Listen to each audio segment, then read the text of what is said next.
Hello folks, this is Norm the teacher again, and time to do another video and teach you something else. Have that urge. Okay, today's video is going to be on the driver's side half shaft from the front end of the vehicle of a 1991 Mazda 626. And in this, I had another video where I showed taking it out, or showed how to take it out. But this video, I want to show a little bit more detail about the half shaft itself and how it's built. And I have all the grease in it, and I wanted to do this video that shows the grease. So you know that there's grease in there and what it looks like, and then I'll do another video with all the grease cleaned out so that you can see better the mechanics of the half shaft. So here it is. This is the half shaft that I did the last video on, and I've removed one of the boots. Now this here is a boot, and this boot was covering the shaft here. Notice how it has a split in it. I got that boot at O'Reilly's about 10 years ago, and it's called a split boot, where it comes in two halves. And then here's this other seam that I didn't break. And you put, I think there's an adhesive. I can't remember for sure what I did, but I think there was an adhesive that held the two halves together. And then you just clipped them together. It's a way of putting a boot on without taking your half shaft out and taking your half shaft apart. Now here's one of the factory boots. Now this is not a split boot. The only way you can get a boot like this on is you've got to take one of the ends off, and I believe it might be this end here, the end that goes into the transaxle. But you possibly could also take off this end, and there is a ring here. See that? I'm filming with two cameras, so I have to move things around here. See, there's a little gap right there? There's a ring there that I could, if I were to spread that out, it would come out of a slot, and then this cage that's inside the hub here could possibly slide out. I'm not sure. I have not taken this half shaft apart yet, and that's something I will show you and inform you of better in my next video when I show this without the grease. But anyway, there's the grease, and you can see how there's balls in there. See those balls? And those balls, they roll in kind of channels, and you can rotate this thing all around like this. The thing seems to have, it has more degrees of freedom when you have the boot off.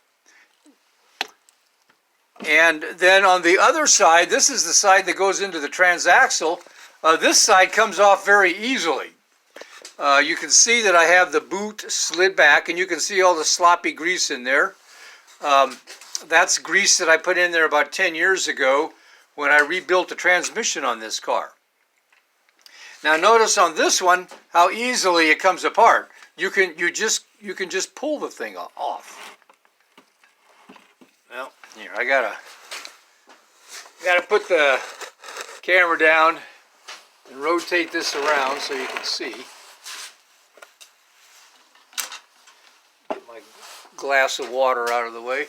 I want to make sure both cameras can see this. Okay, yeah. So I'm going to pull it, and it just comes out, and look at all that ooey gooey, gunky, grunky grease.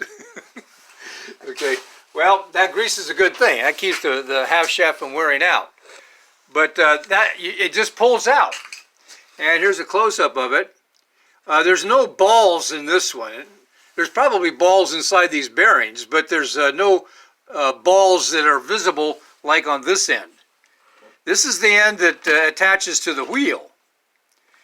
And this is the end that goes into the transaxle.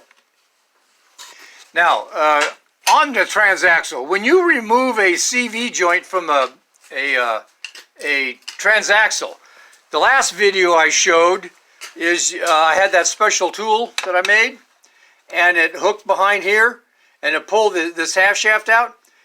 One way to remove the half shaft from a vehicle without losing about 1.5 quarts of transmission fluid is to just simply leave this in, undo the strap that holds it here, holds the boot on here. You can see the groove that the strap goes into right here, right there. I'm filming with 2 cameras, so I gotta move things around for both cameras. Here's the strap, and here is the band that went in it, or the strap. This is an ear type. See that little protrusion there? That's what's called an ear. And I'll show you in a minute here how that works. And then you can see the inside of this thing, it's all filled with grease. And when you put grease in a CV joint, and CV stands for constant velocity, when you put it has to be CV joint grease. Do not put just ordinary grease, because CV joint grease is a kind of a cross between the viscosity of oil and the viscosity of grease.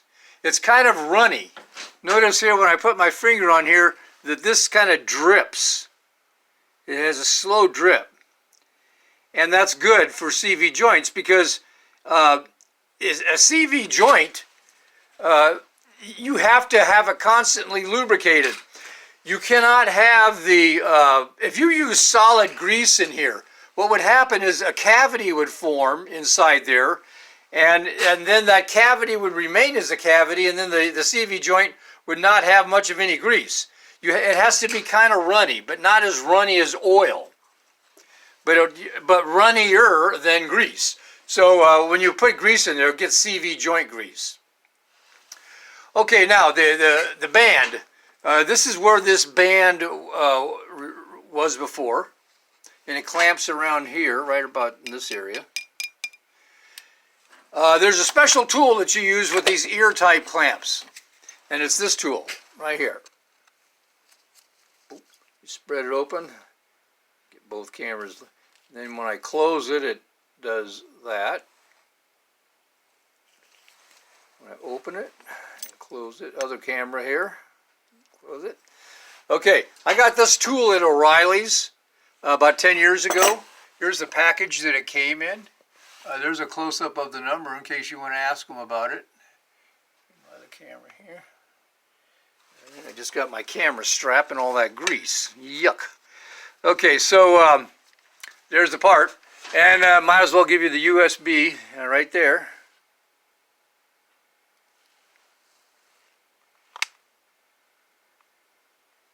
Okay, and there it is, CV joint boot clamp plier, ear type.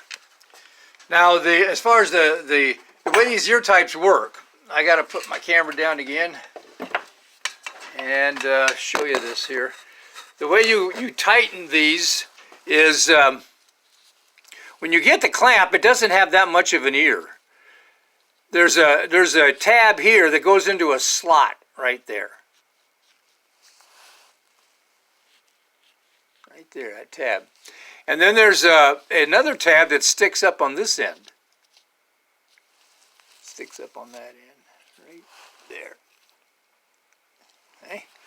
All right, what you do is you when you put it on, you put that one tab in the slot, and then you hand tighten it as much as you can, and get it into this tab into this one of these holes. Okay, then what you do, right there, you get that right in one of those holes. Then what you do is you take your clamp,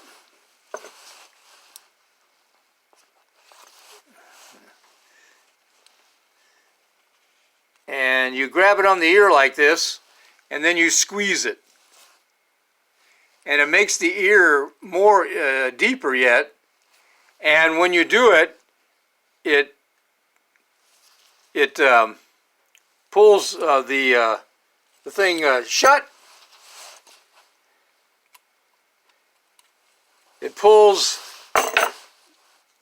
this in here, and it pulls this side in here, and it just basically just pulls it like this. this tab will pull this in here, and then this will slide in the slot. The tab will pull this here, and then this will slide in the slot, and then it gets tighter. It gets tighter when you clamp it with that ear clamp. Okay, so now this one here has like 3 rollers. 3 rollers right there. Here's a roller, here's a roller. They're kind of like bearings on a stub shaft. But both of them will pivot like this. A lot of motion. Now here's a clamp that I used on that split clamp. That was I didn't have a CV joint clamp, so I tried using just a hose clamp, and it's been on there for 10 years, and it seemed to hold up all right. But I suggest that you try to get the proper clamps. Now, if you leave this in the transmission and pull this end out, one thing you'll have to do is you'll have to undo that clamp. Now that can be kind of difficult to do while it's in the car, while the shaft is in the car, the half shaft is in the car. And so you might have to cut the band with a cutoff tool and then put a new band on it. Try not to damage the boot when you do that. Or just end up taking the whole thing out from here, like I showed you in the last video, and with that special tool that I made, and then undo your clamp here when it's out of the vehicle and much easier to work with it. Okay, so I just wanted to show you all the grease. Now, what I'm going to do is I'm going to clean up all this grease and take this half shaft apart.